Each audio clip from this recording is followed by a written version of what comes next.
अस्सलाम वालेकुम class, doctor Tahmina नज़ीर है। आज हम अपना नेक्स्ट लेक्चर स्टार्ट करते हैं, जिसमें हमने कुछ मैथमेटिकल टर्म्स देखने हैं कि ड्रग की कैलकुलेशन को मद्देनज़र रखते हुए हमारी कौन सी जो बेसिक टर्मिनोलॉजीज़ हैं, जैसे एडिशन, सब्ट्रैक्शन, डिवीजन, मल्टीप्लिकेशन, कैसे हम ड्रग के फार्मूला को कैलकुलेट करेंगे, इन सब के थ्रू डेसिमल जो फ्रैक्शन है, इन सब के ऊपर हम अपने ड्रग के फार्मूलाज को पहले हम बेसिक्स देखेंगे, उसके बाद ड्रग के फार्मूला कैसे हमने इससे कैलकुलेट करने हैं वो देखेंगे।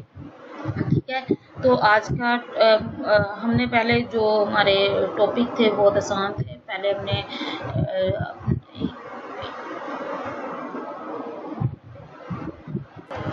पहले हमने फार्माकोडायनामिक्स देखा, फिर फार्माकोकाइनेटिक्स देखा, फिर डायनामिक्स देखा, फिर उसके साथ हमने मेडिसिन की कुछ डिवाइसेस देखे के और रूल्स एंड रेगुलेशन देखे। मेडिसिन की डिवाइसेस में सिरिंजेस, नीडल्स और जो ड्रग कंटेनर है वो टॉपिक ख़त्म किए। आज का जो हमारा एक नया चैप्टर स्टार्ट हो रहा है, जिसको drug mathematical skill and drug calculation के नाम से ये आपका चैप्टर है। इसके अंदर एडिशन, सब्ट्रैक्शन सब आ जाती हैं, तो हम आप मिलके ये वाला टॉपिक कवर करेंगे। बहुत आसान है, कुछ चीज़ें आपने बेसिक मैथमेटिक्स की हैं जो आप मैट्रिक तक तो पढ़ते आए होंगे, अभी तक याद होंगी आपको, उम्मीद है मुझे। तो वही टर्मिनोलॉजीज़ हैं कुछ, वो हम आज करते हैं। चलें स्टार्ट करते हैं अपना आज का टॉपिक। बिस्मिल्लाहिर्रहमानिर्रहीम। तो आज का टॉपिक है हमारा math skill and drug calculation. ठीक है, तो सबसे पहले राउंडिंग ऑफ का एक रूल के हम आपको पता है राउंडिंग ऑफ कैसे करते हैं। इसका सबसे ज़्यादा यूज़ हम कब करते हैं कि जब हमारे किसी भी सब्जेक्ट का रिज़ल्ट आ जाता है। जब रिज़ल्ट आ जाता है तो अगर कोई पॉइंट्स में बात आ जाए डेसिमल के बाद की, जो डेसिमल के राइट साइड पे वैल्यूज़ आ जाएं, तो हमारी कोशिश होती है कि अगर हमारे मार्क्स 929 बन रहे हैं तो 929 में से कोई ऊपर पॉइंट्स हैं, तो हमारी कोशिश होती है कि वो 29 से 30 हो जाएं, कि हमारी परसेंटेज बढ़ जाए। तो इसी तरह उस टाइम पे हमने राउंडिंग ऑफ का कई दफ़ा ये रूल यूज़ किया हुआ है कि जब भी 5 से ऊपर, अगर यहाँ पे कोई 5 से ऊपर वाली वैल्यू आ जाए तो नेक्स्ट वन वैल्यू 1 हो जाती है। तो इस तरह आपका ओवरऑल जो स्कोरिंग है, ग्रेड है, या आप किसी वेटिंग लिस्ट में हैं, तो इन जो नंबर्स हैं उनकी वजह से आप सिलेक्ट हो सकते हैं। ठीक है, तो ये सारी बात इसलिए बता रही हूँ कि आपको राउंडिंग ऑफ का पता होना चाहिए। तो राउंडिंग ऑफ के लिए सबसे पहले फ़र्ज़ करें कि ये हम डेसिमल लेते हैं। ठीक है, ये देखिए ये डेसिमल वैल्यू है। डेसिमल के बाद वो पॉइंट, ठीक है, पॉइंट के बाद जो पहला है उसको वंस कहते हैं, उसके बाद टेंस में आ जाता है, हंड्रेड्स में आ जाती है। ठीक है, जिसको बोलते थे इकाई, दहाई और सैकड़ा। ठीक है, जो इकाई है वो वंस है, दहाई है वो टेंस है, और जो सैकड़ा है उसको बोलते हैं हंड्रेड्स। ठीक है, उसके बाद थाउजेंड्स आ जाता है। अब इसी तरह राइट साइड की तरफ जाएं तो राइट साइड में डेसिमल से बिलो जो होगा वो 10th होगा, फिर उसके बाद 100th पार्ट उसका होगा, फिर 1000th पार्ट उसका होगा।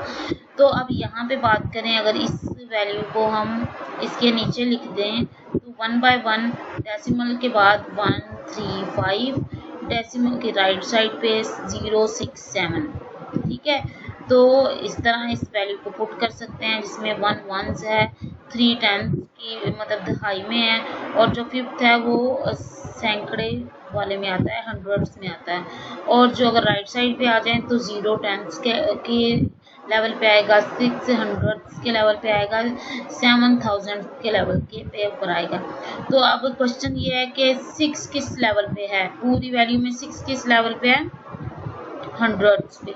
ठीक है, अब राउंडिंग ऑफ का रूल देखें कि आपको एक चीज़ तो पता होती है कि आपने अपने अगर फ़र्ज़ करें आपके पास 531.067 एक वैल्यू है, इसके ऊपर देखें तो उन्होंने कहा है कि इसको राउंड ऑफ करें। अगर आपकी डेसिमल से जो वैल्यू है वो 5 है या 5 से अबव है, तो क्या होगा कि आपका जो नेक्स्ट डिजिट है वो एक नंबर से इंक्रीज कर जाएगा।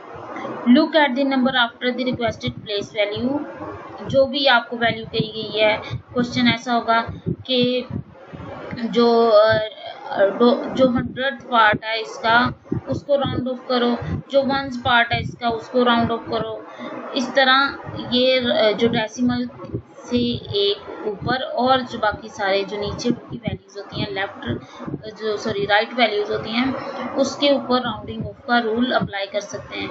इस रूल के अकॉर्डिंग अगर उन्होंने कहा है कि आपके पास वैल्यू 5 या 5 से ज़्यादा की हो तो आप उसको राउंड ऑफ करके नेक्स्ट लेवल में उसका एक नंबर इंक्रीज कर देंगे, और अगर वैल्यू 5 से कम है, अगर यहाँ 6-7 की बजाय 4 या 3 होता तो हम इसको इसी तरह छोड़ देते। तो इस तरह आपकी जो ओवरऑल वैल्यू है उसके ऊपर कोई असर नहीं आएगा।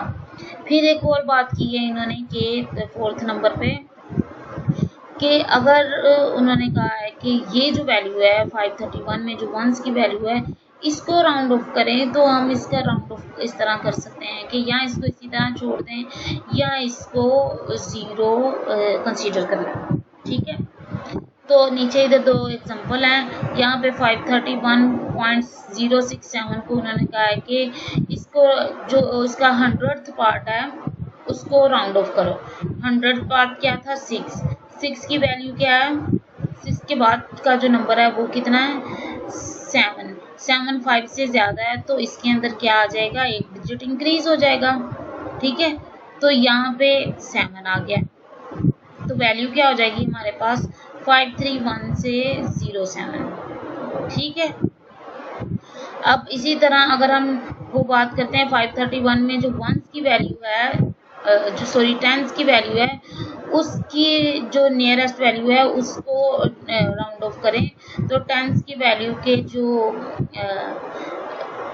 जो हम उसको राउंड ऑफ करेंगे तो उसका हमारा आएगा कि हम 1 को 0 कंसीडर कर लेंगे और जो ये वैल्यू है ये 530 हो जाएगी। अब हम एडिशन सब्ट्रैक्शन का तो सबको पता है, उसका डेसिमल के लिहाज से हम रूल्स पढ़ लेते हैं। अपने सारे डेसिमल को इस तरह लाइन करना है कि सारे डेसिमल एक दूसरे के साथ आए। ठीक है, after trailing zeros are as necessary, ये जो ट्रेलिंग जीरोज हैं 4 डिजिट, डेसिमल के बाद जो 4 डिजिट्स होते हैं ये इंपॉर्टेंट होते हैं, ये आपने लाजिम मेंशन करने होते हैं। तो परफॉर्म द नेसेसरी फंक्शन, इसके बाद अगर आपने एडिशन करनी है सब्ट्रैक्शन करनी है वो कर सकते हैं। क्या रूल है कि आपने सबसे पहले अलाइन करना है जितने भी आपके डेसिमल हैं। अब ये देखें ये वैल्यू गिवन है, सारे डेसिमल को आपने एक ही तरतीब में रखना है, जहाँ 0 है वहाँ ट्रेलिंग जीरोज भी आपने लगाए। अगर यहाँ पे 5345 वैल्यू थी, इसके ट्रेलिंग 0 होंगे तो वो भी आपने मेंशन करने हैं। 213 थी, इसके ट्रेलिंग जीरोज भी मेंशन करने हैं। अप टू 4 वैल्यूज हमने डेसिमल के बाद देनी है। अब इसके बाद इन सबको क्या करेंगे? सम अप कर देंगे, सम अप करके वैल्यू आएगी 81। ठीक है, अब इसी तरह इधर भी उन्होंने बताया कि अगर हमारे पास ऐसी वैल्यूज आ जाएं तो हमें ये पता होना चाहिए कि कौन सी वैल्यू छोटी है और कौन सी बड़ी है। तो 3.1 और 3.2 में कौन सी बड़ी है? 3.2 ऑब्वियसली, और 3.1 क्या है? स्मॉल है, तो 3.1 इज स्मॉलर देन 3.2। इसी तरह 3.1 और 3.01 की बात करें तो 3.1 और 3.01 में लार्जर वैल्यू कौन सी है? 3.1 की। 3.1 इज लार्जर देन 3.01। ठीक है, अब इसी तरह उन्होंने कहा है कि अरेंज करें इन सारी वैल्यूज को कि आपकी वैल्यूज जो ग्रेटेस्ट से लोएस्ट की हैं। तो सबसे पहले put 4.1, 4.4, 3.1 and 3.06 in order from least to greatest. Sorry, आपने descending order, least to greatest, आपने कम वैल्यू से ज़्यादा वैल्यू की तरफ जाना। तो कम वैल्यू सबसे कौन सी है, ये 3.06, उसके बाद कौन सी है 3.1, उसके बाद कौन सी है 4.1, फिर 4.4। अब फ्रैक्शन की बात आ जाए, फ्रैक्शन का मतलब क्या होता है कि पार्ट, टुकड़ा। अगर हम एक पूरा सर्कल लें या कोई भी एक चपाती ले लो, एक रोटी का जो एक स्पेसिफिक पार्ट होता है, अगर उसका 1/4 पार्ट खाएंगे तो वो उसका फ्रैक्शन हो जाएगा। ठीक है, अब मैंने बात की अगर इसका 1/4 1/4 हिस्सा लें तो वो इसका पार्ट हो जाएगा पार्ट ऑफ फ्रैक्शन। ठीक है, अब इसको किस तरह कुछ जो एक बार से डिनोट करते हैं, फ्रैक्शन बार उसको बोलते हैं 1/4, 1/4। जो 1/4 है, इसमें जो अपर वाली वैल्यू होती है उसको न्यूमरेटर और जो लोअर वैल्यू होती है उसको डिनोमिनेटर्स बोलते हैं। ठीक है, अब हम फ्रैक्शन के अंदर एडिशन सब्ट्रैक्शन की बात करें, ये सारी चीज़ें आपने मैट्रिक में पढ़ी हुई हैं, आपको आती होंगी। अब देखें, इनका 2/5 है और 1/5 है, इन दोनों को ऐड करना है आपने। इनका जो डिनोमिनेटर है वो कॉमन है, तो वो कॉमन वैल्यू आ जाएगी 5। ठीक है, अगर ये दोनों एक जैसे ना होते तो हमें इन दोनों को आपस में मल्टीप्लाई करके फिर आपको फर्दर एलसीडी के थ्रू प्रोसेस करना होता है। ठीक है, लीस्ट कॉमन डिनोमिनेटर के साथ इसको प्रोसेस करना होता है, वो आपको नेक्स्ट स्लाइड में बताती हूँ। तो हमने एक जैसे इनके डिनोमिनेटर्स हैं उसको हमने एज सच लिख लिया और जो अपर वैल्यूज़ हैं उसको प्लस कर दिया, तो वैल्यू आई 3/5। अब उसके बाद अगर हम इक्विवेलेंस की बात करें, अगर इक्विवेलेंट फ्रैक्शन देखनी है तो अक्सर औकात आपको जो आपकी टेस्ट होते हैं 17 ग्रेड के लिए या कोई भी आपके इंटेलिजेंट टेस्ट होता है तो उसके अंदर इस तरह के क्वेश्चंस दिए होते हैं। अब देखिए, इन्होंने कहा एक वैल्यू है 3/5, वो बराबर है क्वेश्चन मतलब कि कोई अननोन वैल्यू है बाय 10। ठीक है, अब इन दोनों को जो इसके अगर जो हम इसको फर्दर प्रोसेस करें, फर्दर डिवाइड करें तो वो इसके बराबर आएगा। तो कैसे आएगा कि अगर हम 5 को मल्टीप्लाई करेंगे 10 कब आएगा, 2 से मल्टीप्लाई करेंगे तब 10 आएगा ना। इसी तरह 3 को हम 2 से मल्टीप्लाई करेंगे तो वो यहाँ पे आंसर आएगा। ठीक है, 3 को 2 से मल्टीप्लाई किया 6 आया, 5 को 2 से मल्टीप्लाई किया तो 10 आया। ठीक हो गया, तो आपकी जो अननोन वैल्यू थी वो कितनी है 6।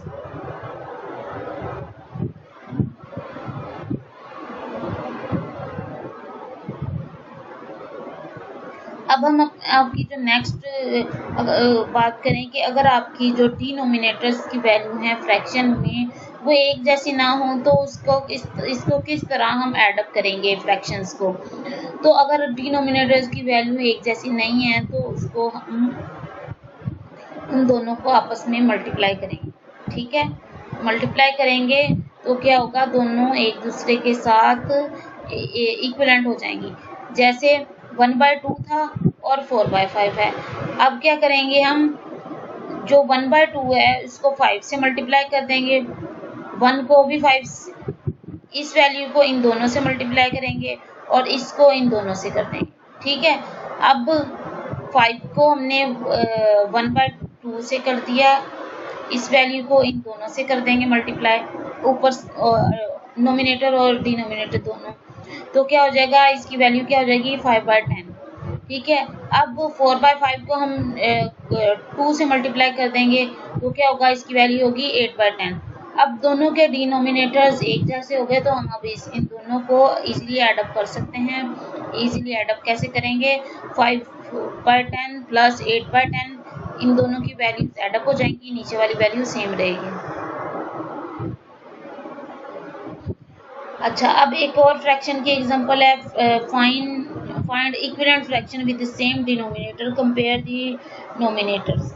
अब उन्होंने कहा है कि अब आपने इन सब वैल्यूज़ को, ये गिवन है, ये क्वेश्चन है आपका कि 2/3 है, 1/2 है और 3/5 है, इन सब वैल्यू को आपने ऑर्डर करना है, अलाइन करना है लीस्ट से ग्रेटेस्ट की तरफ से, और उसके बाद आपने इनके डिनोमिनेटर्स को एक जैसा करना है। डिनोमिनेटर्स को एक जैसा करने के लिए क्या करेंगे कि हम इन सब को मल्टीप्लाई कर देंगे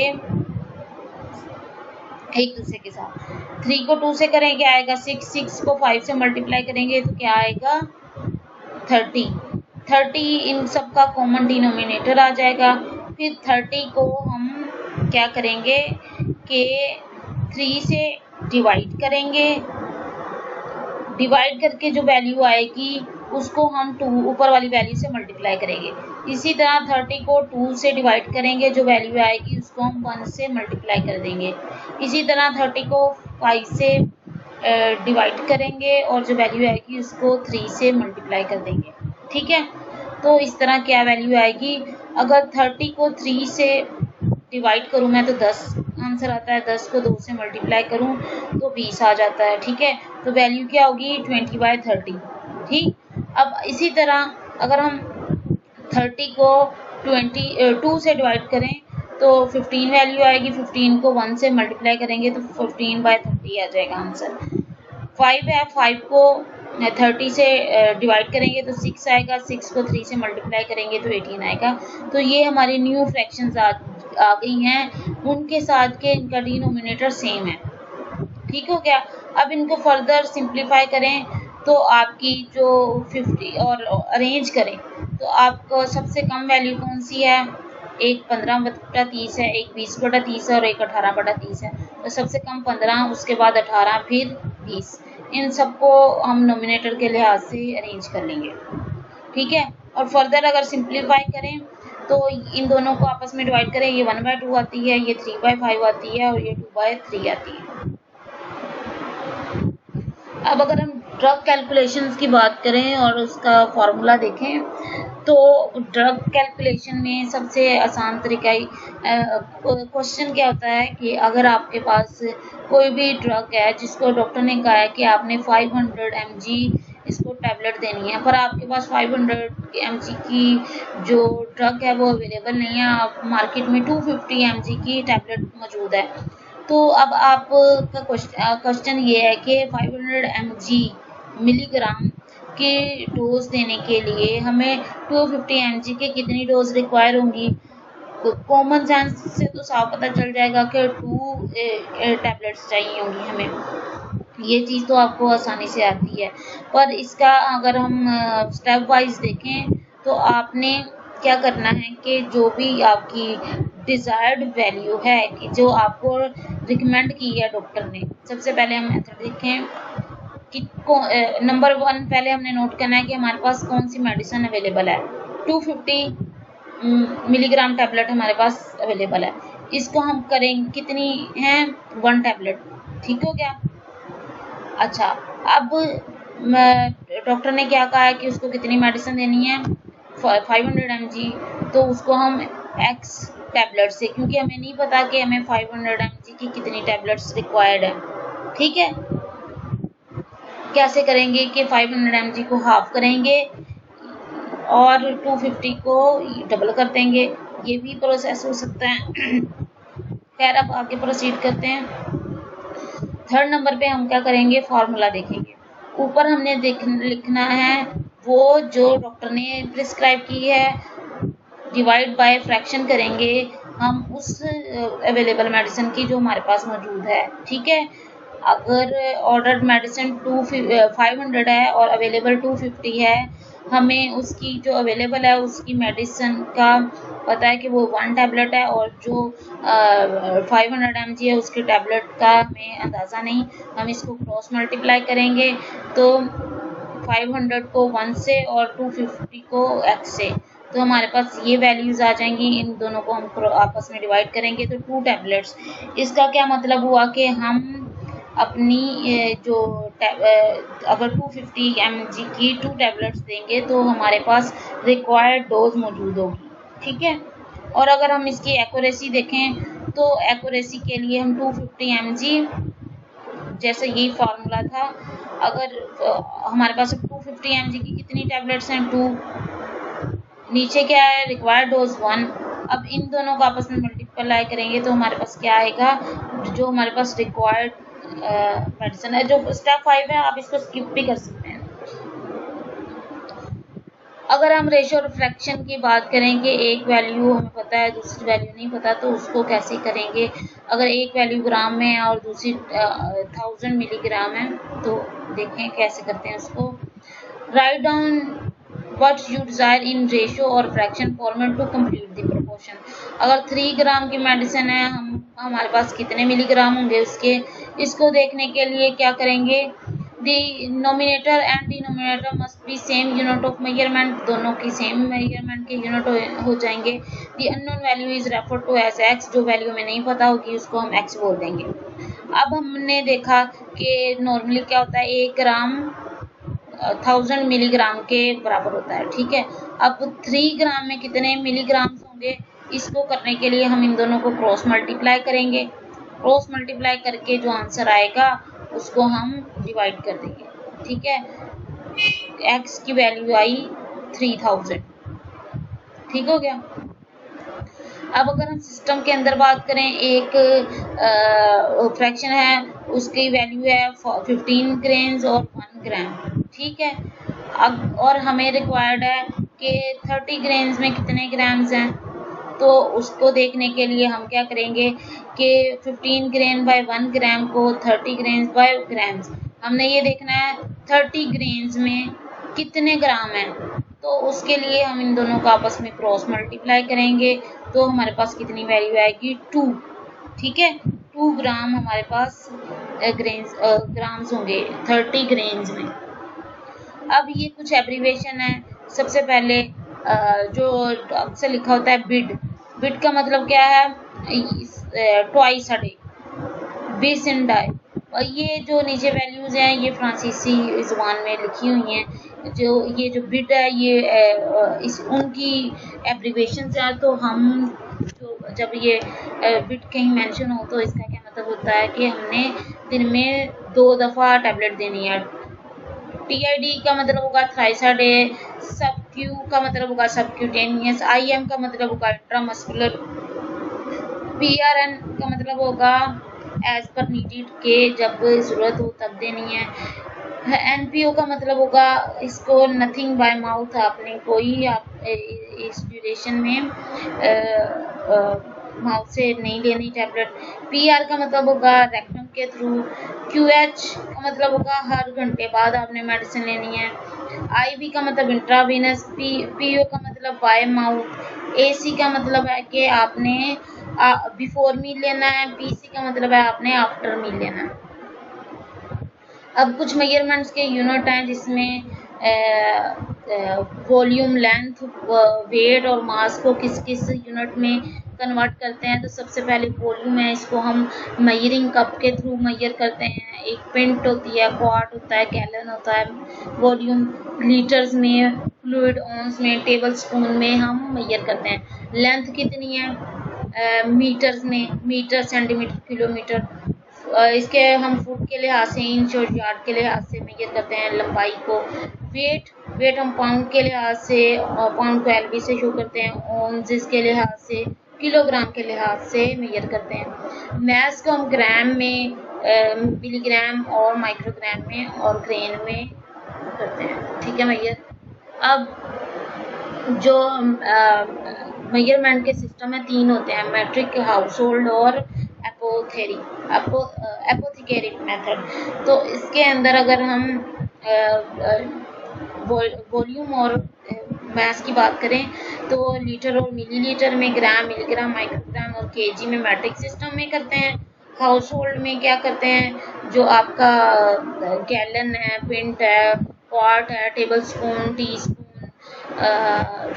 पाउंड्स, उसके अलावा लेंथ को हम यार्ड, फीट और इंचेस में कन्वर्ट करते हैं यूनिट।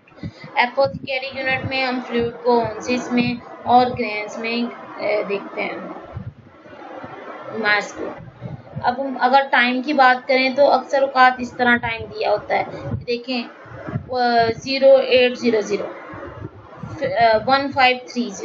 इसका क्या मतलब है, इसका मतलब ये है कि इसमें हम जो आपकी इसको मिलिट्री टाइम बोलते हैं, इसके अंदर आप जल्दी से ये बता सकते हैं कि AM है या PM है।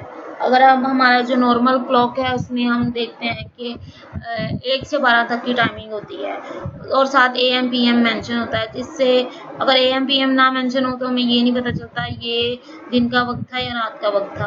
तो जो मिलिट्री टाइम है इसके अंदर हम इसका फ़ायदा ये है कि हम जल्दी से बगैर AM PM मेंशन किए टाइमिंग को देख सकते हैं। इसके अंदर ये वाला सिंबल नहीं होता, ये कॉलन नहीं होता। इसको कैसे कैलकुलेट करते हैं कि AM is always the normal timing. AM क्या होता है कि नॉर्मल टाइमिंग है जो कि आपकी 12 बजे से 1 बजे से लेकर 12 बजे तक की वैल्यू आएगी, ठीक है। तो उसमें क्या आएगा, single digit numbers have are leading 0x, जैसे ये 0800, ठीक है। PM normal time plus 12, PM में जितना भी टाइम नॉर्मल टाइम होगा उसके अंदर हम प्लस 12 कर देंगे। जैसे अगर रात के 3 बजे PM दिन के 3 बजे का आफ्टर जो 12 ओ क्लॉक है दिन के, उसमें अगर 3 बजे का 3:30 का टाइम मेंशन है तो इसका क्या मतलब है कि हमने इसको 12 से मल्टीप्लाई करने का 15 आ गया, 15 और मिनट्स इसी तरह रहेंगे, ठीक है। फिर मल्टीप्लाई नहीं ऐड करना।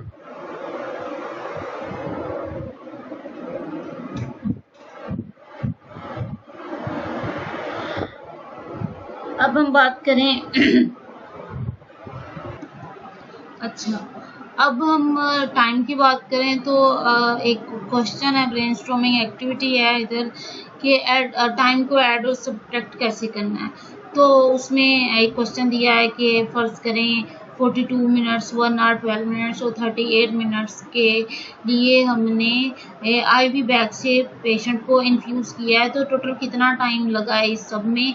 तो उसको कन्वर्ट करना है हमने मिलिट्री टाइम के थ्रू। तो इसमें हम करेंगे कि सारी वैल्यू को पहले ऐडअप करेंगे और जो आवर्स हैं उसको 60 मिनट के साथ मल्टीप्लाई कर देंगे, सब मिनट्स को फिर ऐड करेंगे। तो 42 मिनट्स इसी तरह आ जाएगा, जो 1 आवर है उसको 60 से मल्टीप्लाई कर देंगे, ठीक है। 60 से मल्टीप्लाई करके 12 से प्लस कर देंगे तो ये 72 आ जाएगा। 38 मिनट्स ऐसा आ जाएगा। इस सारी वैल्यूज़ को क्या करना है, ऐडअप कर देना है, तो हमारे पास 152 मिनट्स आएंगे।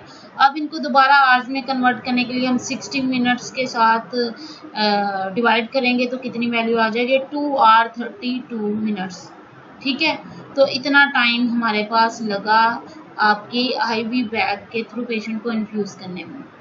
तो आपके पास जब भी कभी कोई प्रॉब्लम आती है, कोई भी इस तरह का सिनेरियो आए, तो आपने क्या करना है, देखना है प्रॉब्लम किससे रेलिवेंट है, ठीक है। उसके बाद देखना है कि इन्होंने पूछा क्या है, नोट द रिक्वेस्टेड इंफॉर्मेशन। उसके बाद आपने देखना है अंडरलाइन इम्पोर्टेंट इंफॉर्मेशन, जिस इंफॉर्मेशन से हमें कोई नेक्स्ट हम प्रोसीड करेंगे उस इंफॉर्मेशन को लाइन अप कर देना है, उन चीज़ों को या उनको हाईलाइट कर देना है, उन पॉइंट्स को जो आपको जो सिनेरियो बनाने के लिए प्रोलॉन्ग किए जाते हैं। जैसे कि कहते हैं एक पेशेंट आया, उसका नाम ये था, उसकी एज ये थी, उसको ये बीमारी थी, उसने इतना IV उसको दिया गया। तो जो पेशेंट की सारी हिस्ट्री है जो है उसको आप क्या करेंगे, वो डिस्ट्रैक्टर होते हैं, उसको आप सिनेरियो से कट ऑफ कर देंगे। तो when you get an answer always go back and look to see if it makes sense। अगर आप वापस आंसर आपने ले लिया है, दोबारा आप उसको गौर करें, क्या ये पॉसिबल है कि इसका आंसर, जैसे हमने देखा कि अगर आपके पास 250 mg की टैबलेट अवेलेबल है और डॉक्टर ने कहा है कि आपने 500 mg की डोज लेनी है, तो कॉमन सेंस की बात है आप क्या करेंगे, 250 की 2 टैबलेट्स दे देंगे पेशेंट को। अब यहाँ पे कुछ कन्वर्टिंग फैक्टर्स बताया कि जो 1 cc है वो 1 ml के बराबर होता है, 1000 mg 1 ग्राम के बराबर होता है, mcg 1 मिलीग्राम के बराबर होता है, 1 टेबलस्पून 3 टीस्पून के बराबर है, 1 टेबलस्पून में 5 ml होते हैं, 1 जो ओंस है वो 30 ml होता है, 1 ग्रेन में 60 to 65 मिलीग्राम होते हैं, 1 कप के अंदर 8 फ्लूइड ओंसेस होते हैं, और 1 ग्राम के अंदर 2.2 पॉइंट्स होते हैं। अगर आपकी ड्रग कैलकुलेशन का कोई फार्मूला ना हो तो उसके क्या नुकसान और क्या फ़वाइद हैं। फ़वाइद ये हैं कि आपको बगैर चेंज किए आप डिफरेंट प्रॉब्लम के साथ का केमिकल रिएक्शन करवा के ड्रग बना सकते हैं। इजीली मिक्सअप हो जाएगी, पर क्या होगा, नॉट इजीली अडेप्टेबल। आपको उसको पता नहीं पेशेंट को सूट करे या नहीं करे, और इस ड्यूरेशन में आपके पास बहुत ज़्यादा चीज़ें आपको याद करनी पड़ेंगी ड्रग से रेलिवेंट। अगर आपके पास फार्मूला हो तो आपको क्या इजीनेस होती है कि आपको कोई भी ज़्यादा मेमोराइज नहीं करना पड़ता। सबसे पहले आपने यूनिट्स को देखना है, यूनिट देख के आपने कौन सा यूनिट रिक्वायर है वो देखेंगे। फिर उसके बाद आप देखेंगे कि जो यूनिट टॉप पे है उसको आप ऊपर मेंशन करें। फिर उसके बाद fill in the other units such that they cancel out if an undesired unit it is on top but put it on bottom in the next part। अब इधर बताया कि आपने यूनिट्स में सबसे पहले वो यूनिट लेना है जो कि आपकी रिक्वायर्ड है, तो हमेशा उसको टॉप पे रखें। जो यूनिट रिक्वायर्ड नहीं है उसको बॉटम में। अब इधर हम दो करेंगे सिनेरियोज। एक है कि डॉक्टर ने कहा है कि स्पायरोनोलेक्टोन को आपने 25 mg को देना है पेशेंट को जिसको माइल्ड हार्ट फेलियर है। तो the nurse has 50 mg tablet of spironolactone on hand. अब नर्स के पास 50 mg की मेडिसिन है और डॉक्टर ने कहा 25 mg की देनी है, तो नर्स क्या करेगी, कितनी टैबलेट्स देगी? तो कॉमन सेंस की बात है कि वो हाफ टैबलेट देगी। ठीक है, अगर हम इसको फार्मूला पुट करें तो सबसे पहले जो रिक्वायर्ड टैबलेट है, जो यूनिट है, उसको हम एक्स टैब के साथ शो करेंगे, उसको हम इधर मेंशन कर लेंगे। कितनी टैबलेट है, 1 रिक्वायर है, और जो यूनिट हमें अवेलेबल है वो हम नीचे लिख लेंगे, डिनोमिनेटर में लिख लेंगे 1 टैब बाय 50। 1 टैब बाय 50 में कितना है, हमारे पास कितनी है टैबलेट 25 mg की, तो हम इसको इसके साथ डिवाइड करेंगे तो कितना आ जाएगा, हाफ टैबलेट हमने पेशेंट को देनी होगी। अब इसी तरह एक और सिनेरियो है जिसमें डॉक्टर ऑर्डर डायबिनीज 0.1 ग्राम और डेली बेसिस के ऊपर फॉर टाइप 2 डायबिटीज़। अब एक पेशेंट है, उसका 0.1 ग्राम की टैबलेट देनी है, तो नर्स के पास 100 मिलीग्राम की टैबलेट है।